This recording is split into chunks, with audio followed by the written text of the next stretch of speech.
Welcome to the Talent Journey, a video podcast where a talent outsider like me asks dumb questions so you don't have to. Along the way, we'll learn about the stories of how our talent leader guests got to where they are today, and hopefully pick up nuggets of wisdom from their experience that you can use in your own journey to become a better recruiter, employer brander, and talent leader.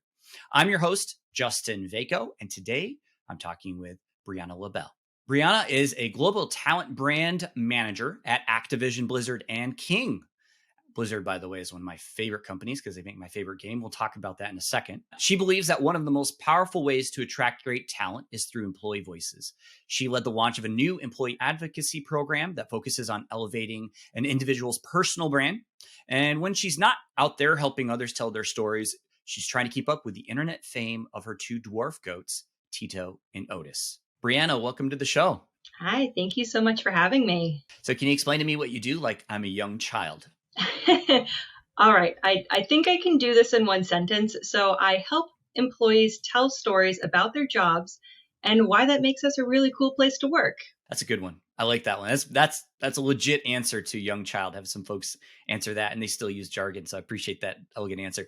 So in adult language, I mean, what do you do, Brianna? We've introduced you, but tell us a little bit, about Activision and your role there. We own three unique businesses, Activision, Blizzard, and King, which are home to some of the most beloved gaming franchises, including Call of Duty, World of Warcraft, and Candy Crush. So I am part of the talent brand team, and we are a team of 11, but we're spread out across all of the different businesses. So each business has a talent brand team and then there's myself and then three others that are part of our COE or Center of Expertise, where we support all of the different businesses to create harmony in our efforts across the organization. I've seen from your LinkedIn post, you are a gamer yourself. Is that right? Yes, to some extent. And I think the word gamer gets a little bit of misconception sometimes, where people that play things like Sims or Spyro or Mario Kart aren't gamers, but we're all gamers at heart.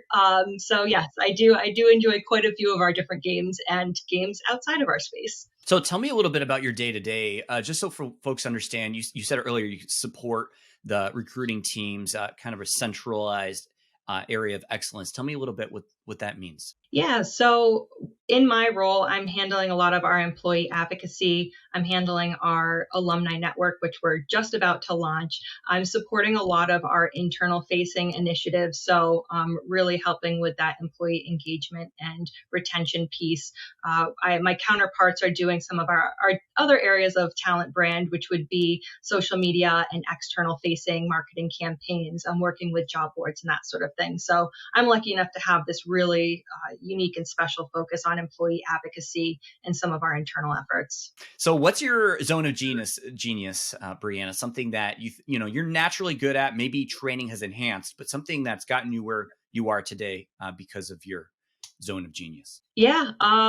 I wouldn't go as far as calling myself a genius, but I do like to think that my creativity and focus on innovation are two things that come really naturally to me. I love to think of new ways of doing things, finding better ways of working. I do not believe in the we've always done it this way, because there's always a smarter, more efficient, or more exciting way to just do something, anything really. You know what? You just remind me. I think I'd seen, Briana. Was that you that posted on LinkedIn a while back about how you were in the hustle culture entrepreneurship space before? Yeah, I did actually just do a post about that. So for almost a decade, I ran a few different side businesses over the years. I think with that creativity, my brain just was like, oh, I'm good at this. Let me make it a business.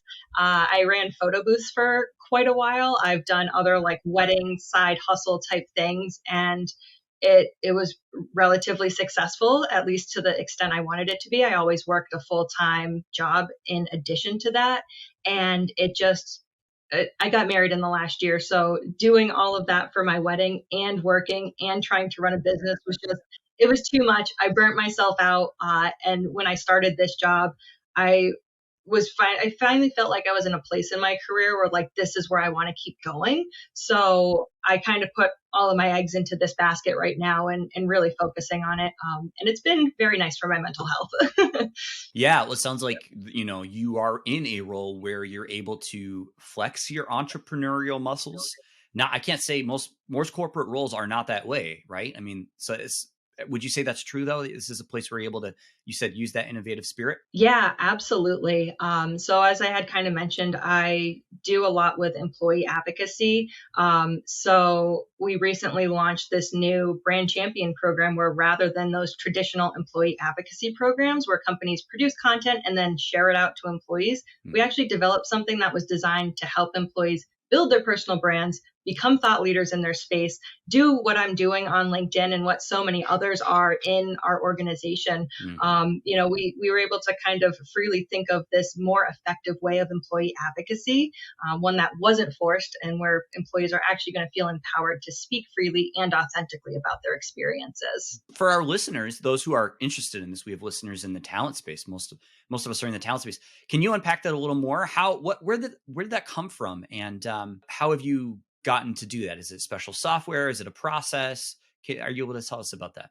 Yeah, absolutely. So this again, fairly new. Our whole team is relatively new to the organization. So back in October, we were looking at launching employee advocacy. How could we get people talking about their experiences online and in a natural way? And so we started working with an organization or a partner called Wiser, and they actually do a lot of employer brand stuff over in the UK. So they've been a huge help in actually launching this program where we're running monthly workshops to teach our brand champions, how they can be authentic online, how to post when you don't have time to post, different areas of becoming almost a social influencer or a micro influencer where they couldn't really maybe have the means or the time to do that before. So really just investing in their own desire for personal development in this space. We have so many people that are software engineers or artists in this space that they want to talk about what they do. They just don't know how. So we were really able to create this experience for people to be better at talking about themselves. That's pretty neat. So how's it going so far with a program like that? How do you measure success? What are things looking like? Yeah. So far, it's going very well. Our first month of metrics, so we were able to actually have some of our brand champions share their LinkedIn metrics with us. And from that, I think only a third of our brand champions shared it with us for that first month. And we had over 3.5 million impressions, which was huge for 17 to 20 people, which was incredible. And actually, our talent brand team piloted this before we went live with our actual brand champions, and 5 of us were able to create 10 million impressions in 5 months. So the reach is absolutely insane. And it's organic. There's no ad spend. Yeah, all organic, no ad spend, and people are really feeling empowered to talk about their jobs and their experiences at work. What's something you wish more people knew about in your world? Definitely the real value of employer brand. So unfortunately, I've seen a handful of my peers in this space laid off recently. They were let go during some of these massive tech layoffs that we've been seeing. And I think if some of these organizations really understood the impact that talent brand can make, they would not be letting these experts go. We touch so many parts of the employee lifecycle from candidate to alumni. So there's a lot more to employer brand than just converting applications to hires in a job ad. And sometimes I think it's really tough for us to sell that to an organization because employee and candidate sentiment isn't always measured in dollars. And not to mention, it's actually funny, most people don't even know what a talent brand manager is. So I'm actually shocked at how often people are saying to me, wow, that's a job. Going back to your point, how have you been able to prove ROI, let's say, to the leaders at Activision Blizzard around this, other than, well, the others are doing it, we should do it too, which is often why somebody in an employer brand position is created. But have you been able to see any success with that in terms of measuring ROI? Going back to things like showing off our 5 months with 5 people of 10 million impressions. I think our social media reach was over 58 million impressions this year, just with our new team that had all come on in the spring through summer and fall. So, we were able to make a big impact very quickly. So I think now that we're getting into this new year, our leadership is really seeing that, wow, okay, we're going places with this, and that, we don't have to sell that value quite as much. It's very tough to prove the value of employer brand, especially if you're just starting out.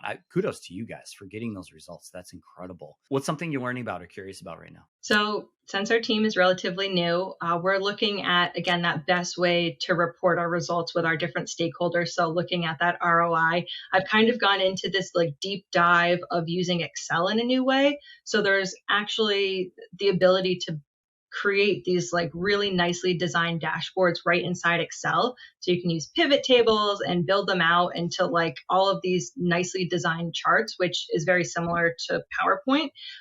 There's one person on TikTok that's actually gotten very popular with these dashboards specifically. I think the handle is Big Excel Energy, which is a hilarious and great TikTok handle in itself, but it's kind of opened our eyes as far as how we can be actually sharing these metrics and make it a little bit more visual and exciting for people, especially people that don't understand what we're even talking about. What do you think is something that's overrated today in the talent space? That flashy, overproduced marketing, job marketing, any of that overproduced corporate content. I think those things like produced interviews still have a really important place in what we're doing, but having that humanized, down to earth, branded marketing is the directions everybody should be headed in.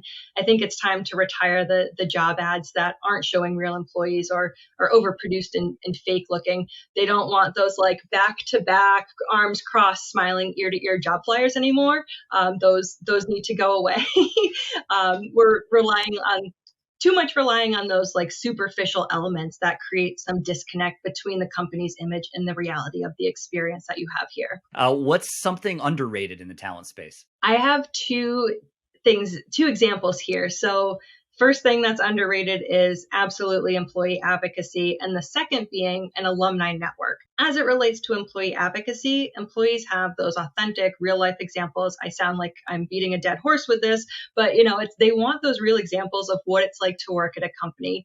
They're able to promote a company's brand, its values, its cultures, and it has a significant impact on that company's reputation and the ability to attract top talent. I think, you can weave things like Glassdoor into that too. On the flip side is having an alumni network. And this is something we're in the process of launching right now. And our focus is to really keep former employees informed with what's happening in the organization. So there are so many opportunities for somebody to return into that higher level role. Maybe they want to try out a different department. They're seeing change happening in an organization that really aligns with their personal values. So I think being able to keep someone engaged that's a former employee is a huge untapped potential. We use a partner enterprise alumni that actually shared a stat with us that's something like 72% of alumni are open to returning to their former employee, which is just a huge area of talent to tap into. That makes a lot of sense. So you have an established program with a vendor. This is an actual partnership you have. This isn't something you came from scratch. Is that right? This is something that the previous talent brand team had started, but we were never able to officially roll out. So now we're at that point where we've kind of looked at it again as a priority, and we're hoping in the next couple of days actually to be rolling it out and starting to share it with all of our former employees. Neat. And so it's just using email to keep people up to date, or is it other content as well? Yeah, so it's an email essentially as far as getting the reach out, but there's actually a portal where alumni can register. They can go in, they can look at different news articles. We can share jobs directly into the portal, and there's also the ability for them to submit their own alumni stories. So we're looking for alumni to tell their story of where they were when they were with us at Activision Blizzard and where they can go now that they've left. And we're also looking to talk to some of our real boomerang hires that have left and come back so we can get that full picture. Last question for you today, Briana. What bit of advice would you have for your younger self? I'm going to say that it's okay to speak up, and then nobody thinks about you more than yourself. So hopefully it's not blatantly apparent, but I'm actually incredibly introverted. Public speaking, podcasts, any sort of spotlight terrifies me. This is one of those things I've been continually working on throughout my career, but for a long time I was too afraid to speak up or even share my ideas, which as a creative is very difficult to bottle up your ideas. So I wasn't fully contributing or sharing my opinions because I was so convinced that no one would like me. And that might go back to the neurodivergency, but I was afraid no one wanted to hear what I had to say. And it can still be a challenge sometimes, but I'm trying to conquer that with the being unapologetically me, speaking up in meetings, doing the podcasts, sharing my experiences on LinkedIn, and just not being afraid to use my voice anymore. That's amazing. Thank you, Briana, for putting yourself outside your comfort zone so it can really benefit a lot of people. It benefited me today. Our conversation is going to benefit our viewers and listeners. So if somebody wants to learn more about you, where can they find you online? They can find me on LinkedIn. That's probably the easiest and best way to find me. It's Briana Lebel. I recently have gone through a name change, so my URL for LinkedIn should be updated now, but I keep finding those places where my name is just not updated. Yeah, totally understand that. All right. Well, thank you again, Briana. Thank you so much. Thanks for listening to the Talent Journey podcast with your host, Justin Vaco. To learn more about Dialogue, visit recruitwithdialogue.com.